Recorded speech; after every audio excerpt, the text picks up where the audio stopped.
Welcome to the Network Marketing Made Simple podcast. I am your host, Scott Aaron, and each and every week I'm going to come to you with short, simple, and powerful tactics of how you can grow your network marketing business, brand, bank account, and impact on those around you. And just remember, network marketing is not easy, but it can be made easy with simple steps to create the success that you truly deserve. So Tiffany, welcome to today's episode, and I'm really excited about today. Tiffany and I actually met in an online mastermind that we are in with a good mutual friend of ours, Josh Tapp, who has something called the Tribe of Titans.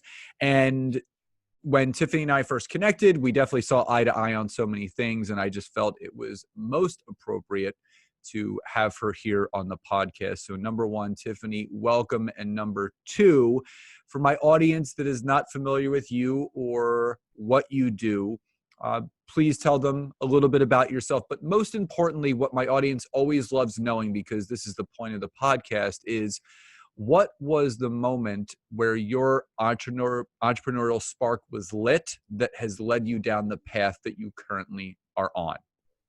I love it. Well, thank you so much for having me here. I'm really excited to get to talk with you again.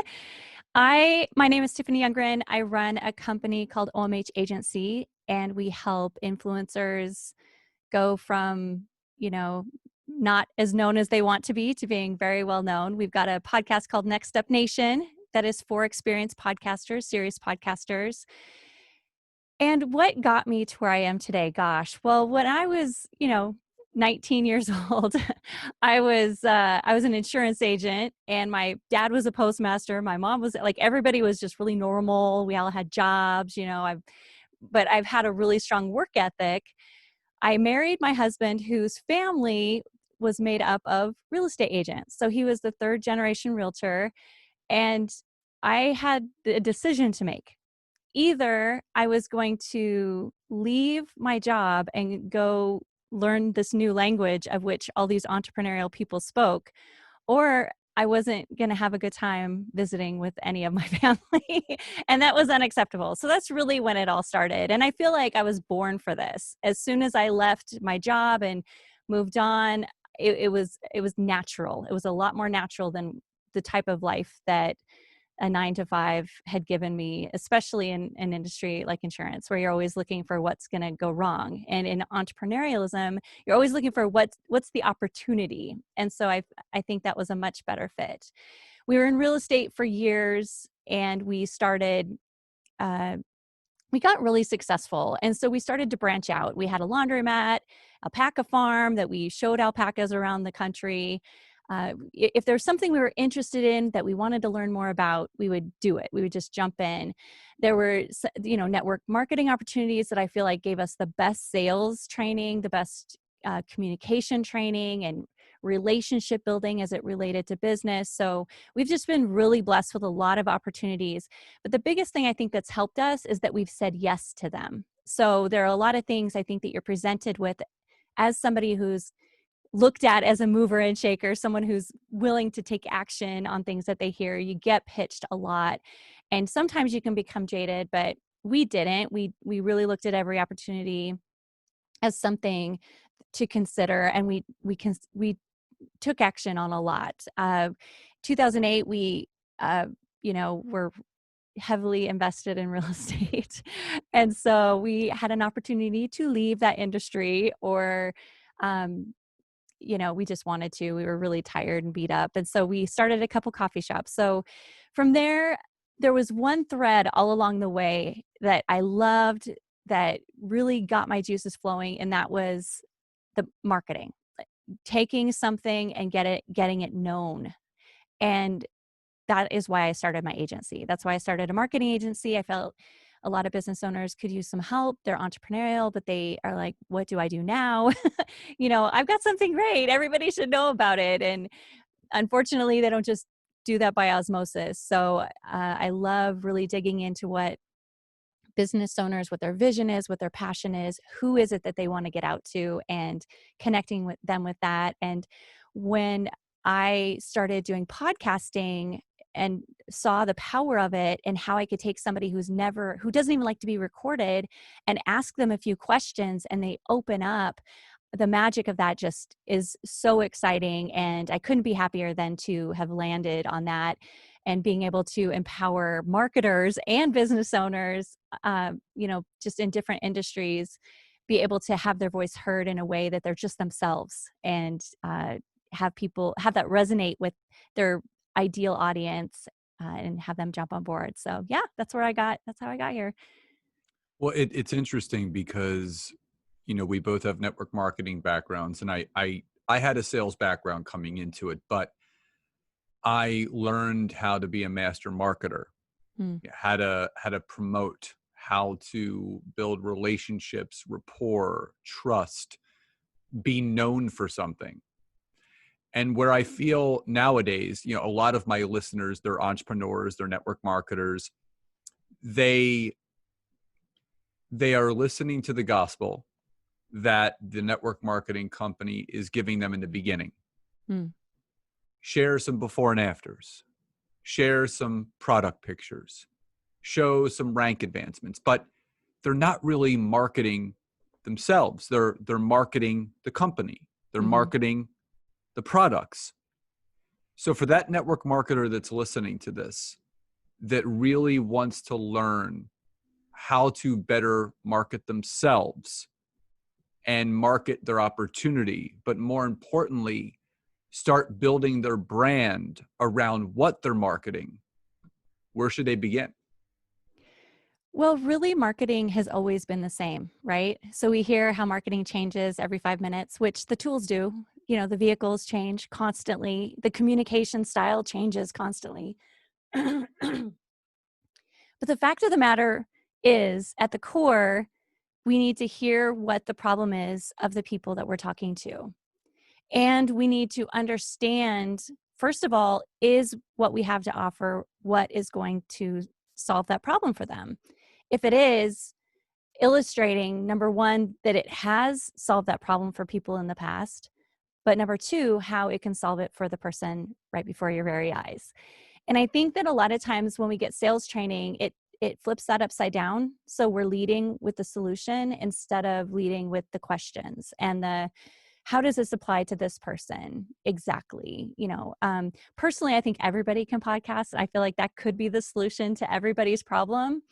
But truly, if I don't understand if I'm meeting with someone and I don't understand their style, their fears, what they've already dealt with, even if podcasting is for them, I'm not going to be able to present it in a way that they're going to care. They're going to feel like you're not hearing me, you don't understand.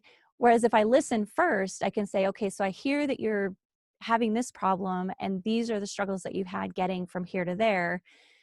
And perhaps, you could podcast in this way. And I've worked with someone else that they had this problem and this is how it got to them. So you're still using all those materials of the before and after, because it helps that person see, well, if other people have had that success, then I could too. But instead of leading with that, you're understanding how that fits into their own narrative. One of the most important things that you just talked about is listening, Hmm. which I think is something that's not taught enough of in network marketing or entrepreneurship for that matter. We're not active listeners. And, why people, consider me a human connection expert and what makes a great podcaster is actually being able to actively listen to other people. Hmm. And when you can act, like you said, when you can listen to someone, you hear what they're saying, you hear maybe unconsciously some things that they're struggling with.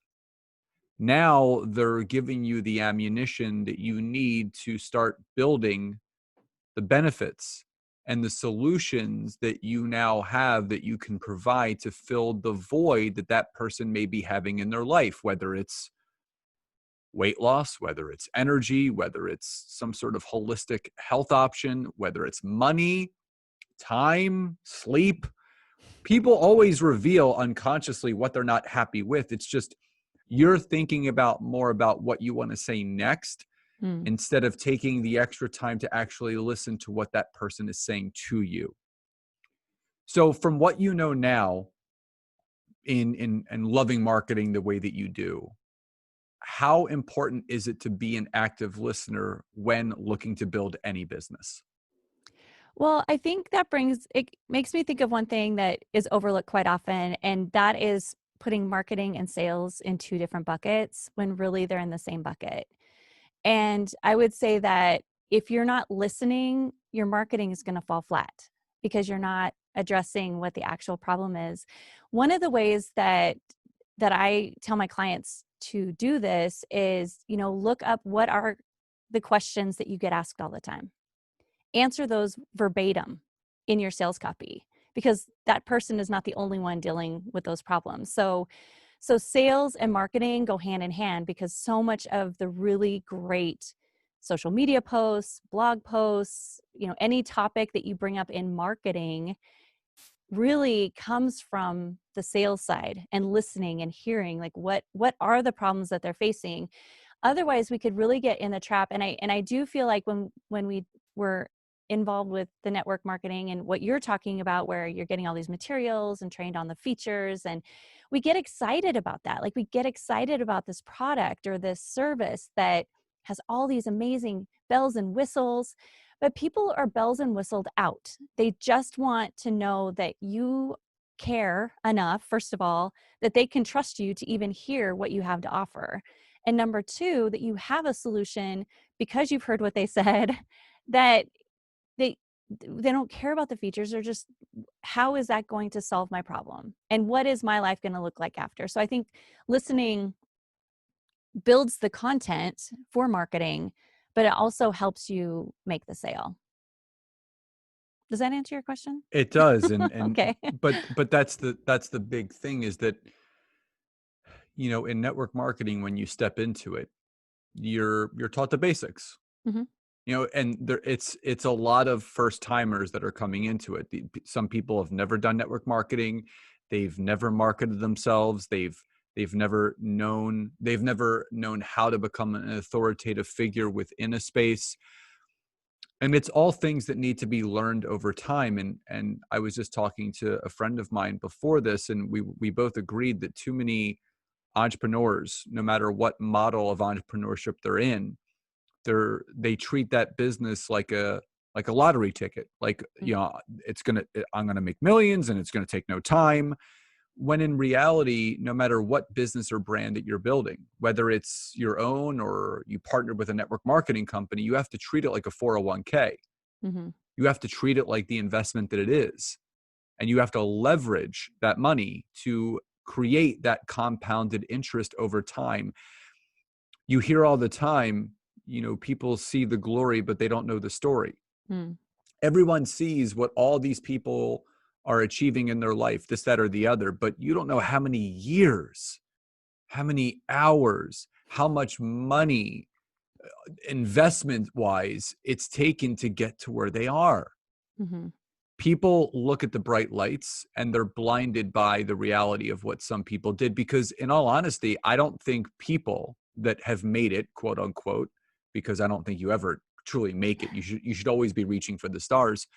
I feel people aren't transparent enough in letting them know what they did in order to get there. They focus on where they are right now and all the success that they're having, and they want to teach people, you got to believe you can do it too. Here, I'm here right now.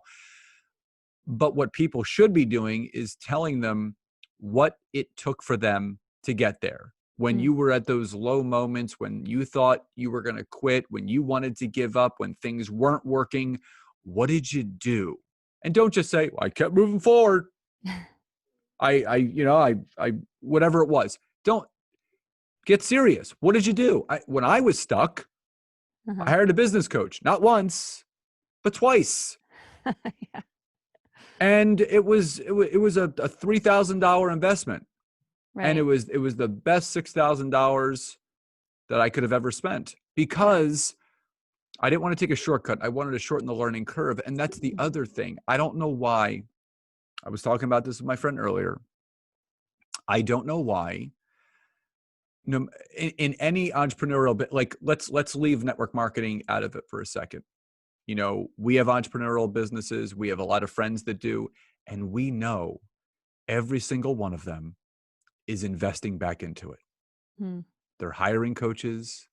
They have teams. They're joining masterminds, all those things, right? Right. But then you look at the network marketing profession. What's the only thing that they end up investing in, or what they're told to? The products and the company events. That's it. Right. There's your upline's your coach. Well, what if your upline doesn't know shit? Then what I mean, how many uplines really don't know what they're doing? Yeah. What if it's their first time doing network marketing? So from an objective point of view, an outside looking in, because you and I were both on the inside and now we're both on the outside. Why do you think a lot of companies in network marketing don't suggest, teach, or speak about investing in their business outside of what is provided? Hmm. Well, I mean, a couple things come up for me as you're talking. One is I don't want to make the assumption that they don't, like maybe they do. But I did find in our experience, it was hit and miss depending on who your mentor was in the upline. I will say though that when I was in it, and I quite honestly, I give the advice to people that I almost feel like being involved in network marketing should be a requirement of every entrepreneur at some point. And if you can look at it as an opportunity to learn about who you are and your strengths and your weaknesses, I don't know if there's been a better place that we've learned that than in our experience with network marketing. I found out that my husband, who was our main salesperson on our team, is like terrible at sales, right? Which he isn't. We sold a lot of real estate, but nobody was really showing us that there are different gifts, that different people should do different things. We were told, like, you have to do this or you fail. Like, do this or fail, do this or fail, do this or fail. Now, since then, I've had successful companies, and I've learned that the importance of what you're talking about, which are mentors and coaches. And I quite honestly have a team of them, because I value it so much. And then, listening to people that I admire and listening to the things that I'm not strong at, not because I want to get to be the number one person at that piece in it. Like my husband, he is never going to pick up the phone and make sales calls. It is just never going to happen. And that's something we learned during our experience in network marketing. Why don't they tell you that you should do that? Well, I'll tell you, at the beginning, they're selling. Like they are selling. We are the client and they're selling it. So I respect the fact that, they've got to pull people in. And they want to pull, maybe they're turning numbers. Maybe they're like, we're going to get enough people in so that the people who are really good at it are going to remain. We need to, to me, it's a math equation, and I get that, and I can respect that. My question is, are they afterwards doing a better job of guiding people and stressing the importance of the pieces that they have to learn that you might need a couple of you might need to team up with somebody so that one person is making the calls and one person is, doing the, managing and organizing and developing the messaging. You don't necessarily have to do it by yourself. As an entrepreneur, if you start another type of business, that you don't want to be a solopreneur. If you want a successful business where you're standing out in front of a fancy car on a yacht, like if that's going to happen, you don't do it alone. And, honestly, I feel like that's something that if it's not already being stressed once you're in, it certainly should be.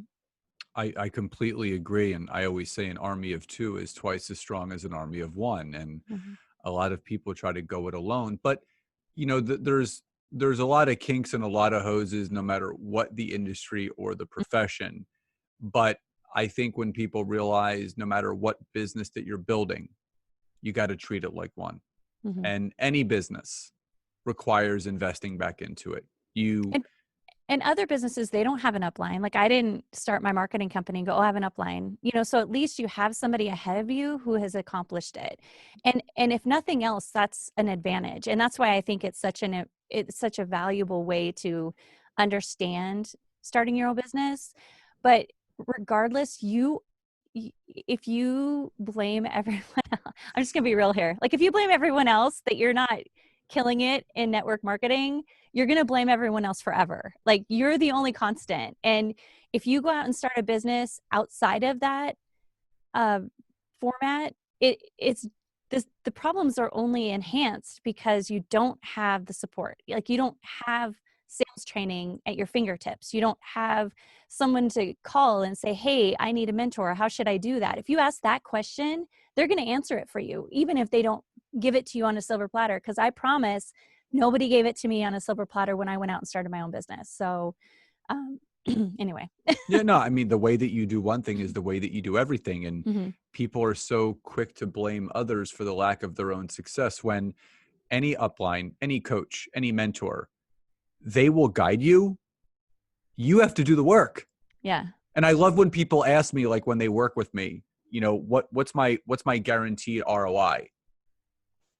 I said, well, number one, there is no guaranteed anything in life. And I said, number two, the ROI of what you could get from this is what you make. So it's funny. I had one of my clients actually just messaged me right before we got on here. And she did my virtual course. We haven't worked one-on-one. She took my virtual training course. And she goes, I just wanted to say thank you so much. Since purchasing your LinkedIn virtual course, I've advanced twice in my business and earned 1.5 times what I invested for the course, all using LinkedIn. She goes, I am so thankful that we connected first through Shaper, which I know I very rarely connect with people on Shaper. And I can't wait to message you to say that I'm ready to hire you one-on-one to take my business to the next level after that. So that, again, I built out the tools. Mm-hmm. I gave her the tools of what she needed to do on the LinkedIn, and she 1.5 times her investment and rank advanced twice in her business just by following what I have already done. And that's the thing. Success leaves clues. So everything that you've done with all the coffee shops, the real estate, the network marketing, everything, what's the one lesson that you have learned through this entire process that has continued to allow you to move forward? Focus, for sure. Definitely focus. Well, now, not continue. The one thing that's gotten me to continue is just just the core belief that there's no question that I can do it. If anyone can do it, I can do it. And when I'm struggling, I always think that there's something in me that I have to fix. It's not someone else's problem.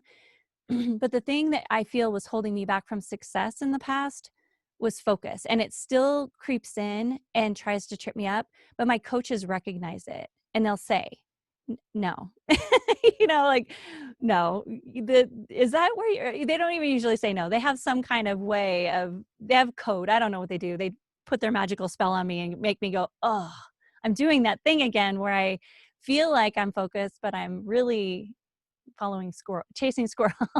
So, but I think that's really the key to leveling up, quite honestly. What do you feel has been the greatest accomplishment that you have had in business since you've stepped into this entrepreneurial world? I've been pretty blessed. We've done a lot of really cool things. Biggest accomplishment. I mean, they happen all the time. I think one of my favorites was I ran this is going to sound really ridiculous. Every time I talk about it, people are like, is that a real thing? But it really is. And it's probably my biggest feather in my cap is I ran a 6-figure event for alpaca shows. And when you run an event like that, first of all, everyone who has the caliber of alpacas that were being shown at the time, because remember, it was like 2005 through 2007. So, even the alpacas were 6 figures. So, I mean, it was quite an event, and multiple committees. So it was really like 12 events within one. And I chaired the whole thing. And I felt like I can really lead multiple teams. And I think that that's why I like it so much. Not because like, oh, look at me, that was so amazing. I mean, there are a lot of things that came out of it. It was the most successful event that they'd ever had. It was in the Seattle area. So it was no small chicken. Like it was legit. A lot of big investors in that area. Our alpacas did really well. And excuse me. So it was, but ultimately it had to do with I went from being the one who worked with my husband to the one that could step in and really lead multiple leaders. And it was invigorating and empowering because I got joy out of what they achieved. And so I feel like through what I'm doing now, exactly mirrors the same thing that I enjoyed in that moment. And I think that was the moment that I transitioned into believing that that was who I really am. And that's really where my gifts lie. I love that. And for the listeners that don't know what an alpaca is, if you've ever seen a llama, they resemble a llama. They're cuter. They're so Yeah, much cuter though. And they're nicer. yeah, they don't spit on you. Well, they do, but only when they're pregnant Okay, good. or when they're nasty. I actually have a friend out in, she's out in the farm country in Pennsylvania, and she has about 8 or 9 alpacas, and she loves them. Yeah. So before we start to close out the show, how and who is the best person for you to work with? Like, where is that entrepreneur right now in their journey, and how can you kind of move them to the next level? Well, I am the best. If you are a serious podcaster or you want to be a serious podcaster, I've got resources for you. The biggest thing is we have a podcast, Next Step Nation, that is coming out for podcasters, for serious podcasters. And so that's one great place. And then we also have tools for people who really want to be known and use podcasting to not just, and I always say podcast, but really even if you have a video series or anything, we take that one piece of content and we work with your team so that you're able to get it out absolutely netted across the internet. So yep, all about podcasting. I love that. And how can people find you, and what's the best way for them to connect with you on social? On social, everything at OMH Agency. So if you're online on Facebook, Twitter, LinkedIn, Instagram, at OMH Agency. If you're on LinkedIn, be sure to look me up, Tiffany Youngren, just / Tiffany Youngren. And I would love to connect with anyone who has any more questions or anything. And our website is omhagency.com. Love it. And all that will be in the show notes for all the listeners to obviously gather and go to. And I highly, highly suggest you guys connecting with Tiffany. It's even if it's just having a discovery call and learning more about how she can help either now or potentially down the road. Much, much worth your time. So Tiffany, final question before we log off. What does success truly mean to you? I think it's just wholeness. One of the things I say a lot is balance is a facade. It's really about harmony, and understand to have a really good song that's really well composed, you need to understand what that sounds like and what is the most important. And some things sometimes have the lead and other times they sit back and something else has the lead. But don't forget who the most important singers are and the most important parts are, and cherish them. And for me, it's my family, and everything else kind of falls in place. And as a singer, I feel like harmony speaks to the fact that, really living in your zone of genius, it just magnifies success. So Beautiful. Love it. And again, I highly suggest you guys to connect with Tiffany. All the information will be in the show notes. And Tiffany, thank you so much for being here today and sharing your wisdom and guidance with my audience. So as always, guys, take a screenshot of wherever you're listening to this from, throw it up on social, or if you want, hop onto iTunes, leave a rating and review. Let us know what you loved about the episode, and we hope you take a lot away from it. So guys, please enjoy the rest of your day, and I'll talk to you next time. Bye-bye, everybody.